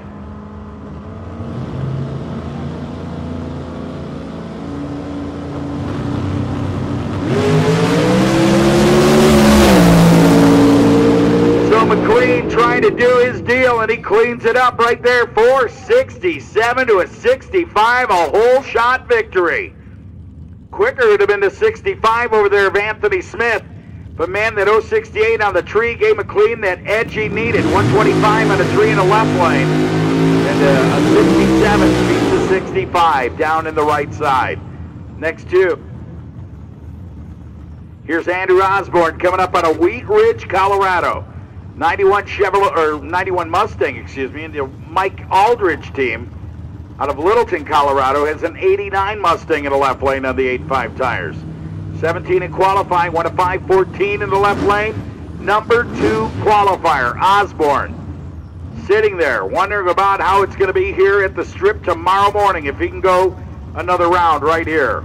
And the Eliminator, round number 1 of 8.5 Outlaw, brought to you by Vortex Superchargers.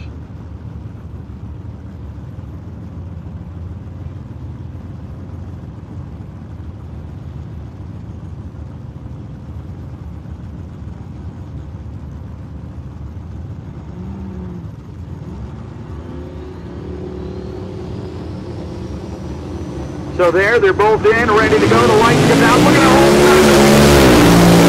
Man, a huge hole shot in the left lane. Putting the works on them, but not enough horsepower.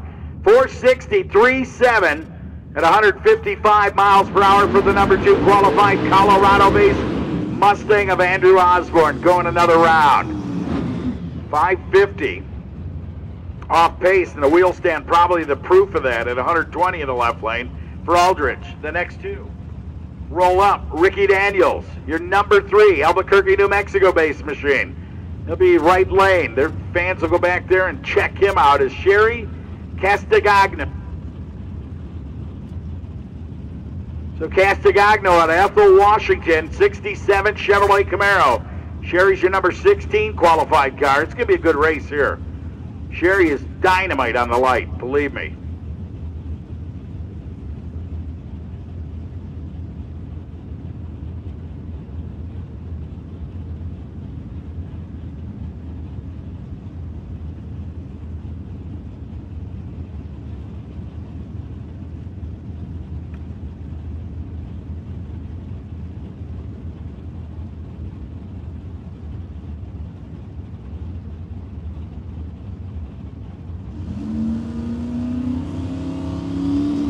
All right.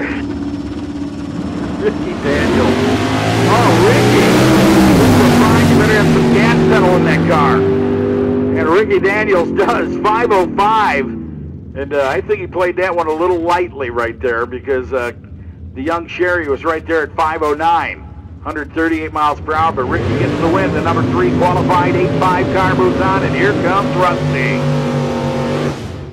Krusty Ramsey out of Peckham, Colorado. 78 Malibu, the Krusty and Meg Ramsey team. Taking on Manny Figueroa out of Moore Park, California. Your 95 entry in the Mustang. Tough deal right here. This guy's very good when it comes to getting down on the small skinnies. The number 10 qualifier, Manny, backs up. And Krusty and the family wait on him. They get through the lights there. That's the number 9 and the number 10 qualified cars in 8.5 category. 470s, a pair. 1 at 478 being the Mustang. 470 flat being the Malibu over there. So Krusty Ramsey, the Malibu backup. Now it's time to get it on. Ford versus Chevrolet. 8.5 tires, the equalizer on the back end of these cars. 1/8 of a mile, to tell you who it's going to be. Figueroa, very cool driver, man. I don't think there's anything that can pressure him.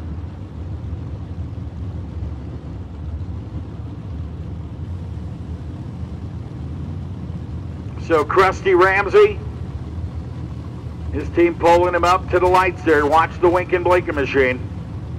See who gets in for the dance right here. It's going to be Manny Figueroa saying, come get some, baby. California, in the house in the left lane. In Colorado. Goes to the top light. Come on. Krusty putting the pressure on. He's taking his time, breathing, man. There they are, they're in. Get a hold of this one. How about 4.944 at 148? That is the St. Louis winner from 2014 going on to round number 2. Figueroa struck the tire there at 768. 91 miles per hour. It's a shame because that would have been a big player right there in this event. Kevin Keller, San Francisco, California. 64 Chevys, number 12 at 483. Man, that little primer beast over there flies. On the left side, you've got Arello. Tim, La Crescenta, California. The 67 Chevrolet Camaro in your left lane will back up. He's number 7 in qualifying. He's been 4.69 this afternoon to earn that spot. Keep your eye on him. Going to be a good drag race here. 7 and 12, both in the 4-second zone. One a couple tenths out, but look for a whole shot advantage. That's what you got to get. When you got your guy and he's a big player in the left lane, about 2 tenths quicker, you've got to find that tree.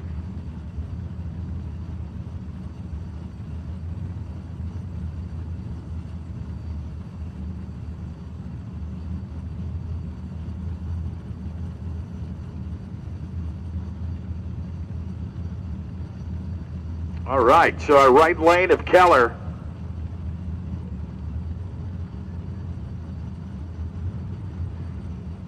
Well, he understands as he gets in there. Keller now ready. Here's the left lane. Last man to stage.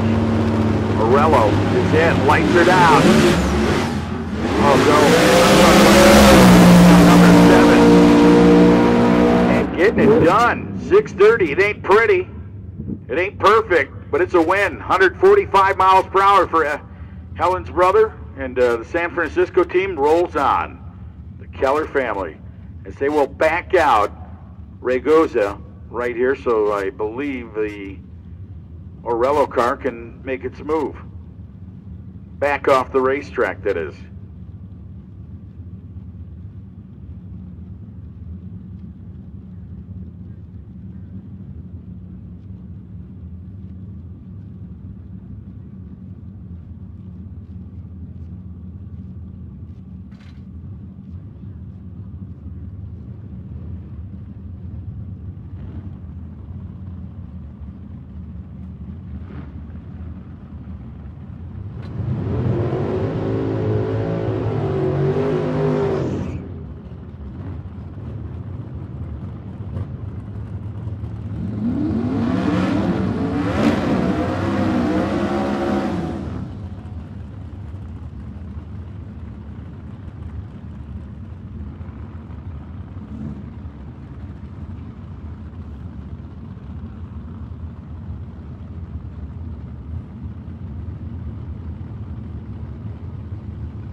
Hey, we need the driver of car number 732 back to your car, please. Driver, car number 732, need you back to your car, please. Wow, what a good drag race I was watching there. 66.3. Ragoza and the AES-powered Chevrolet Nova move on to another round tomorrow. And the only guy that Abe was afraid of, Frank Booth, goes out at 467.7 at 158. So here is Travis Wallace and Derek Cooper in the 8.5. Vortec Eliminator, man. Outlaw 8.5. Peoria, Arizona for the 95 Mustang, and Derek Cooper's 89 Mustang out of Littleton, Colorado. Fourth in qualifying, Cooper. 4.67. 161 with a victory, and a 4.96, 141 for Wallace. Both ran on their qualifying times, man, so they were on par. Just the quicker car getting it done, finding the light. Took it easy on the tree, waited for green, it looks like, and used that horsepower to get around. This will be Wally Freilander out of Olympia, Washington, the 87 Mustang. Sean and Wally, Freilander team, the number 14 qualified car, is going to move on from the number 5 car. Ryan Edwards not making it out of Bloomington, Indiana. His white machine.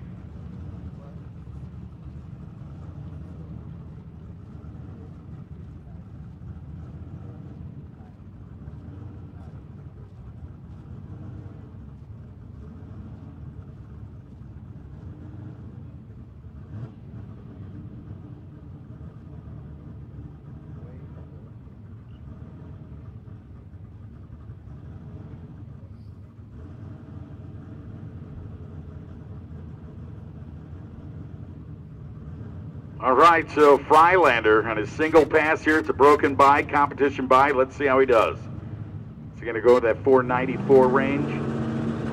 Or are you going to save some parts and pieces? Well, he'll get in there, fully staged. Here comes that light down on the green. save some pieces, or else he's going to buy a new car. So shut it down and coast down there for Freilander. Car getting a little squirrely on him. He'll go 784, 76, and that will bring up Margarita. Brad Medlock's beautiful Ford Mustang out of Sherwood, Arkansas. Or, yeah, it's Arkansas.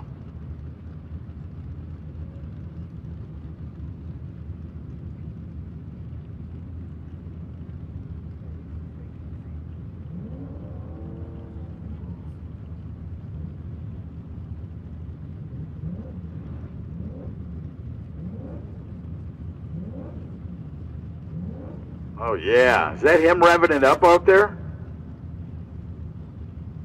Or is that the jet dryer? Man, that thing sounds mean. Your #1 qualifier.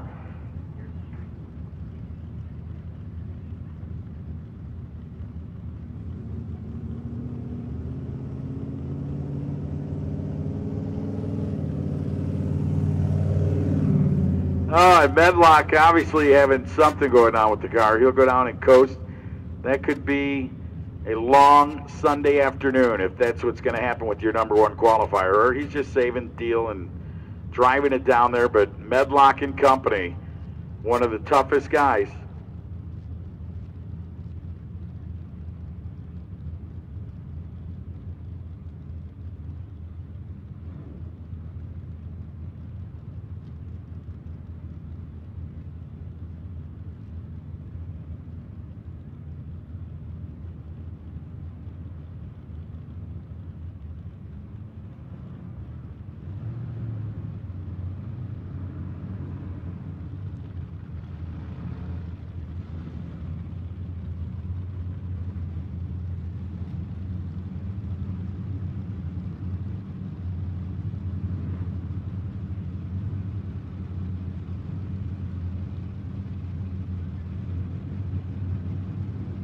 All right, Charles Welch, now we got a pairing right here.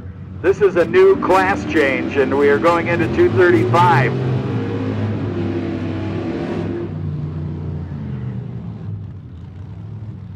Brought to you by Ross Racing Pistons, limited 235. Nate, it's the last category of the night, elimination. Round 1 for the small tires. This is it, Charles Welch, the 79 Fairmont out of Colorado, the number 15 qualifier in the field. He went as quick as 5:79 during qualifying, and Dave Eggerling, that 64 Chevy Twice, the little Nova, over on the left side.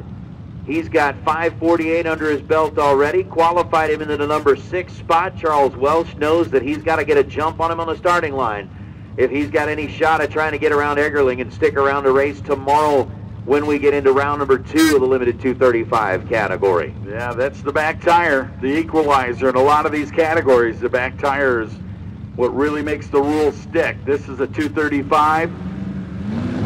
Drag radial, there's go out there. Out there on him, he did. Not going to be enough. The Fairmont, Charles Welch, did have the 086 reaction time to Eggerling's 171. So Charles grabbed 900ths of a second on the starting line, but the 574, not going to be enough to get around Dave Eggerling's 561. Eggerling takes the Chevy on to Sunday in the limited 235 category. Got to be glad he listened to you, Nate, on that one. He took advantage of the tree. Right now, here comes Dan Rittner. Dan Rittner out of Yuba City, California. Yuba City, excuse me. 72 Chevrolet Nova, the white beast over there. The number 20 qualifier on the 235 has gone 6:46. Man, almost a second quicker as the #1 qualifier, huh? Dan DeGata out of Pomona, California. His 66 Mustang. Bad to the bone little car right there.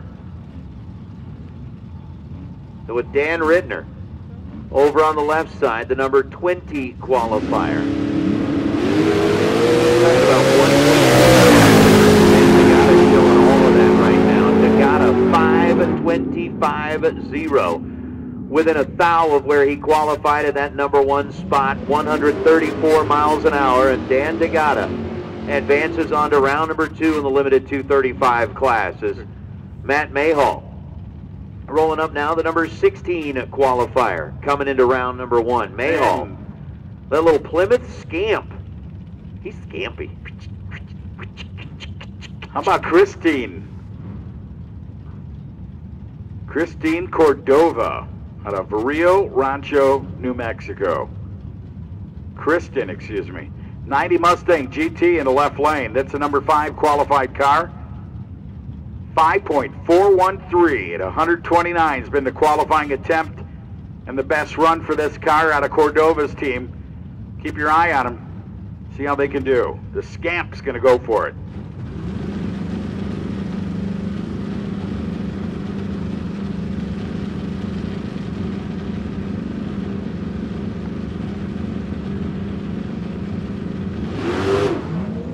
Oh, God, Mayhall. Oh, goodness gracious. Mayhall, come on, man. Really? Oh, man. And then he says, why ain't this thing moving anymore? Well, Matt Mayhall is going to pull over and come to a stop down there against the wall after, hopefully, and I mean, like, fingers crossed, we did not have a bunch of fluid all the way down the racetrack. They're going to be out there and take a look at it.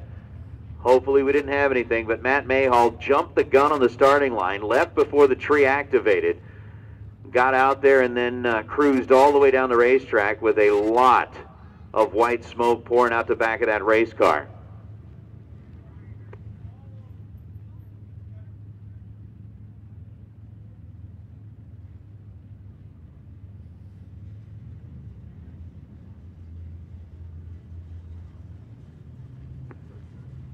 And unfortunately, the call comes down from the fire and safety team that we're going to be rolling some equipment.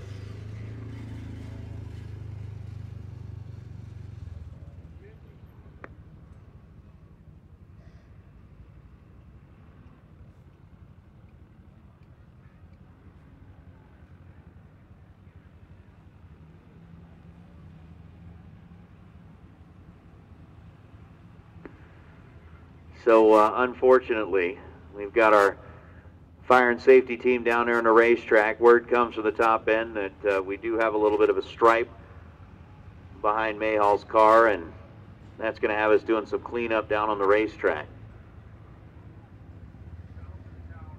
So, Mel Roth, need you to the tower, please. Mel Roth, coming up here to the tower, please. Mel Roth. And sounds like the words that are coming through on the radio is this one may take a little while. So unfortunately, in a situation where we did have one racer that left the line early and the race was pretty much over, ended up going all the way down the racetrack, didn't pull over until about halfway down the shutdown area. So we are going to have quite a bit of racetrack that we're going to have to get cleaned up out here tonight before we can finish things off in our limited 235 category. But again, Mel Roth, come on up here to the tower, please. Mel, come on up here to the tower, please.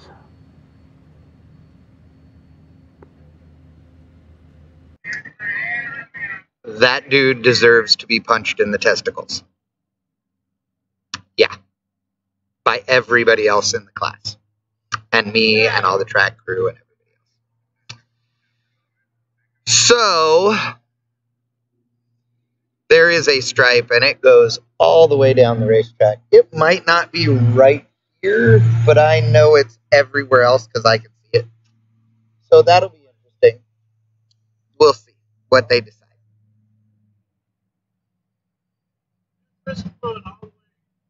Oh, yeah.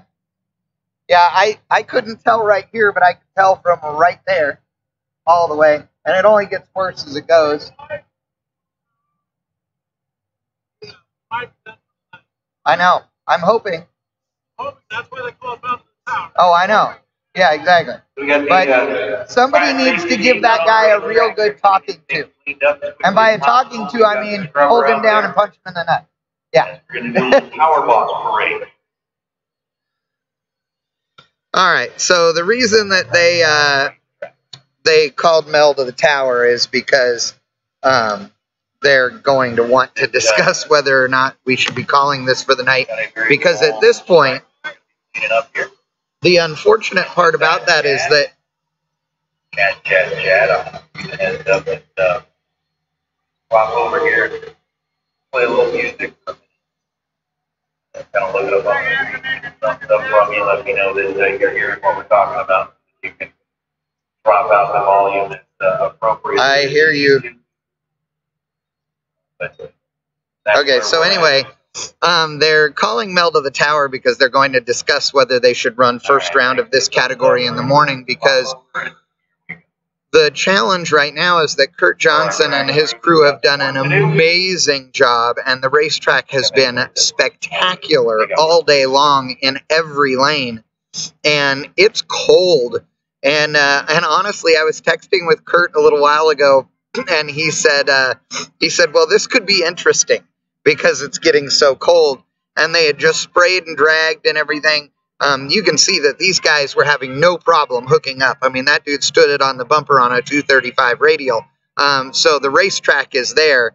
But unfortunately, you know, sitting here, it's just going to get colder and colder, which is not good for the surface. And it's not going to help that we're going to have to scrub this thing with fluid either. So, you know, I imagine they'll have to decide whether they think it's in the best interest of the safety, you know, to do that or not. It's 10 o'clock now. I imagine this is at least an hour-long cleanup because it goes all the way. Somebody on here said last class of the night, Johnny is saying spray down the other lanes. That won't work. In order to get those lanes to be like these lanes would take hours of work. So it's quicker to clean this, honestly. You know, radial prep isn't just spraying it in this case. So we shall see. I'm going to roll a commercial real quick. Want to thank our sponsors, Comp Cams, Aeromotive Fuel Systems, Autometer, the fine folks at Molly, and of course, Mark Williams Enterprises. You want the best rear ends in the business? They got them right there out of Colorado, as a matter of fact. Really bitchin' facility. So we shall see what they decide. I feel bad regardless, because even if they were to call this class for the night, they got a parts call. Listen up, anybody with a 48.8 rear end ratio gear set for a 373 or a 390 ratio. We need 370. Somebody need an 8.8 gears. I don't have any of those in the trophies, but I got 10 bolt stuff though you can tear apart. Anyway, so if they are to call this for the night and run that round in the morning, the unfortunate part about it is that the track staff is still going to be here cleaning this up tonight, regardless. I mean, they can't wait until tomorrow, you know, in the morning, because it'll only get worse sitting on this rubber. So, my understanding is it's transmission fluid, so we shall see. But I don't know what they're going to choose to do, but whatever they choose to do, obviously we are in for the long haul, good, bad, or otherwise. So we'll see what we can come up with. I will keep you guys posted. G-Con, you're asking if it's colder than last night. It is colder than last night for sure, although I'm not as cold as I was last night because I bundled up early so I didn't get so cold I just couldn't recover. But it is definitely colder tonight than it was last night by a couple of degrees. Now, the Zamboni has made a almost complete lap. It's now at about 120 feet on its way back toward the starting line. So that little sucker is just a scrubbing away, going back and forth, which is great. And that's a good sign. The bad thing is that in this, you know, these temps, it's harder to dry the racetrack. So, although the scrubber leaves very little fluid on there, it's still a bigger deal to dry it. So, Larry is going, can't get over everyone looking for gears and axles because it is incredible track prep. That is right. J749 is asking if they do call it, would all losers be reinstated and the whole round start from scratch? Honestly, I don't have an answer for you on that. I won't have an answer for you on that unless they announce something, because I'm just not going to be privy to that conversation. Now, I will tell you that I have been at races where both scenarios happen. I've been at races where they did decide, you know what, we're starting again. And I've been at races where they said, no, all of the rounds that went are going to stand.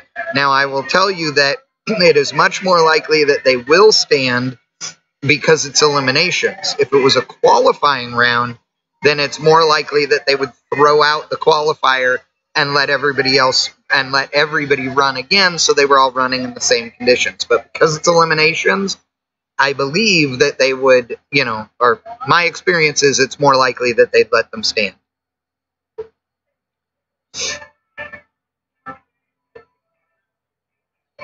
We were doing so good today too. We really have done well today. We didn't have nearly as many oil downs as yesterday, and no major ones until this one. So I was looking forward to being done at 10:15 and packed up and out of here by 10:45 and ready to hit the hotel room with the heater on.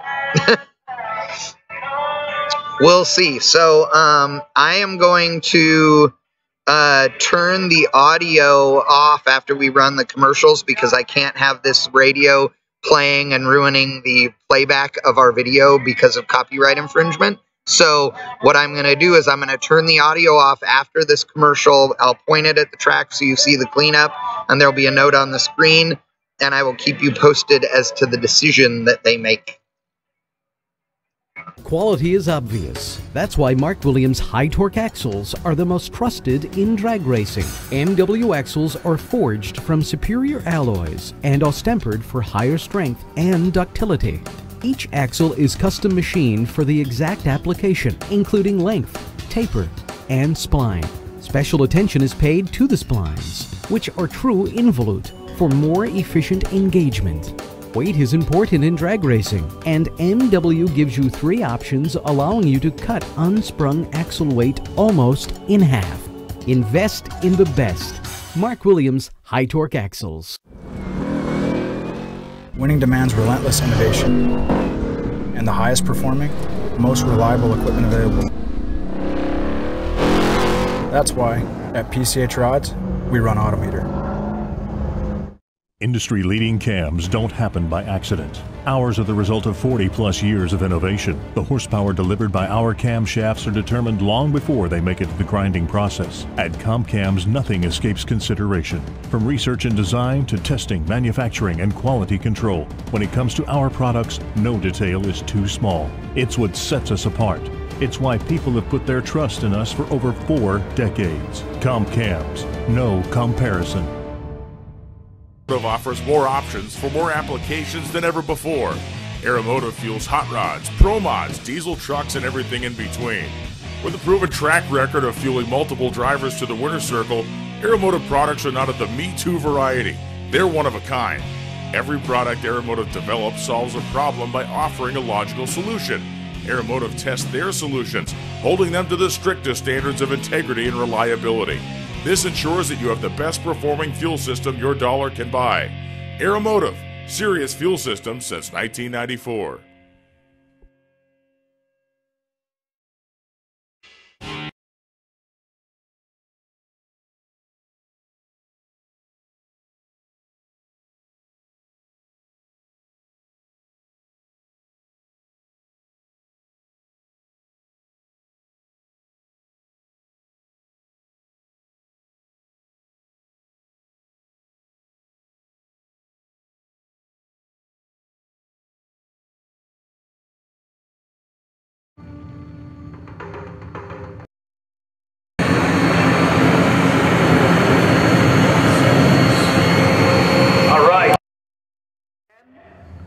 We need a Ford gear ratio for an 8.8 rear end. How about a 373 or a 390 ratio for an 8.8 Ford rear end? Let us know in the tower. If you have that, please let someone know in the tower, and then call the gentleman out that needs it. Now here's Nate to tell you about all the great things tonight. Nate, thanks for a great day, by the way. Well, thank you. I mean it. Hey, just kind of a quick little announcement. Ladies and gentlemen, we are going to be done racing for the evening. Obviously, you can see that a lot of the cars are already getting towed or pushed out from underneath of the arch. The length of time that it's going to take to complete this cleanup is pretty much going to get us down into some of the colder time. We're going to lose some of the heat in the racetrack for everybody's safety. And in the interest of making sure that everybody is taken care of, we are going to resume racing tomorrow morning as scheduled. For about the 6 pairs of cars that are left in competition, Mel is down there right now talking with them. We are going to squeeze this additional round, or finish up this round tomorrow morning before I believe we get into the small tire. But that is pretty much where we are going to end the evening. Again, it is getting cooler. The lengthy cleanup that we've got out here right now is going to kind of force our hand, and it's just the right decision for this point in time. So essentially, we are going to suspend racing activities tonight. We'll get back at it tomorrow morning. We've got a... All right, you heard it here. So they have called it for tonight, so we are done. We will be back out here tomorrow. Tomorrow we will be live right around 8 a.m. So come join us tomorrow. Thank you, everybody, for staying tuned in this evening. It was a great time. It's only 10 o'clock. It's not bad. Cole and I are going to pack this thing up. We are going to maybe grab something to eat, although we have tacos El Gordo leftovers in the hotel room. And then we're going to go to sleep. It's going to be awesome because I haven't done that much in the last week. So thank you all. We will see you guys tomorrow. Please be safe doing whatever it is you're doing for the rest of your Saturday night. And we will see you in the morning.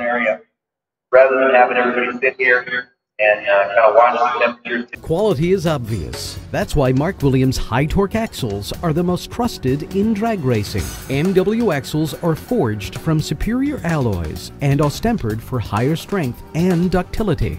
Each axle is custom machined for the exact application, including length, taper, and spline. Special attention is paid to the splines, which are true involute for more efficient